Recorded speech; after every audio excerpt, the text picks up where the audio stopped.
ஆண்டவருடைய நாமம் மகிமைப்படுவதாக. அன்பானவர்களே, இன்றைய வார்த்தைக்கு உங்கள் அன்புடன் வரவேற்கிறேன். இன்றைய தியானத்துக்காக 37வது சங்கீதம் 8வது வசனத்தை வாசிக்க கேட்போம்.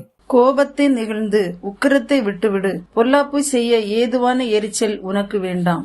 இந்த வசனம் நாம் கோபத்தை அடக்க வேண்டுமென்றும், அப்படி அடக்க தவறுவோமானால் மிகப்பெரிய பிரச்சனைகளில் அகப்பட்டு விடுவோம் என்பதையும் நமக்கு தெளிவாக எடுத்துரைக்கின்றது. கோபத்தை நெகிழ்ந்து உக்கிரத்தை விட்டுவிடு என்று ஆலோசனை நமக்கு கொடுக்கின்றது. நெகிழ்ந்து என்றால் தள்ளி விடுதல் என்பது பொருள். உக்கிரம் என்றால் கடும் கோபம் என்பது பொருள். இந்த வசனத்தை சுலபமாக புரிந்து கொள்ள முயற்சி செய்வோமானால், கோபத்தை தள்ளிவிட்டு கடும் கோபத்தை விட்டுவிட வேண்டும் என்பது நாம் புரிந்து கொள்ளக்கூடியதா இருக்கின்றது.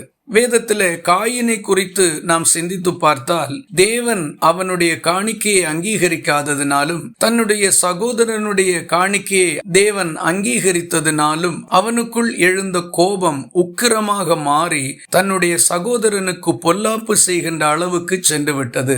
இறுதியில் அவன் தன்னுடைய சகோதரனை கொலை செய்து விட்டான். பாருங்கள், கோபம் தொடக்கத்தில் நியாயமாக தோற்றமளித்தாலும் அதனுடைய முடிவு மிகப்பெரிய விபரீதமாக மாறிவிடுகின்றது.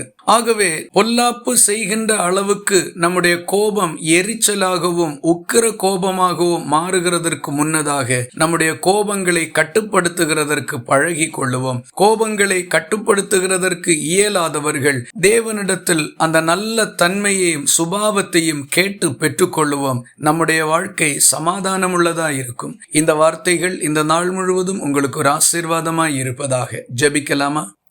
எங்களை நேசிக்கிற அன்பு நிறைந்த நல்ல ஆண்டவரே, நாங்கள் உம்மை நன்றியோடு துதிக்கிறோம். இந்த நல்ல காலை வேளையில் கோபப்படுகிறதற்கு நாங்கள் விலகி இருக்க வேண்டும் என்று எங்களை நீர் எச்சரித்திருக்கிறதற்காக உமக்கு ஸ்தோத்திரம். நாங்கள் சந்திக்கின்ற எல்லா காரியங்களிலும் நிதானத்தோடும் பொறுமையோடும் தெளிந்த புத்தியோடும் நடந்து கொள்ள கவனமாயிருக்க எங்களுக்கு உதவி செய்தருளும். ஒருபோதும் மதியீனமாக கோபங்களில் அகப்பட்டு விடாதபடி எங்களை காத்து கொள்ளவும் ஒப்பு கொடுக்கின்றோம். ஜெபத்தை கேட்டதற்காக ஸ்தோத்திரம். இயேசு கிறிஸ்து மூலம் வேண்டிக் கொள்கிறோம் எங்கள் அன்புள்ள நல்ல பிதாவே, ஆமேன். கர்த்தர் தாமே உங்களை ஆசீர்வதிப்பாராக.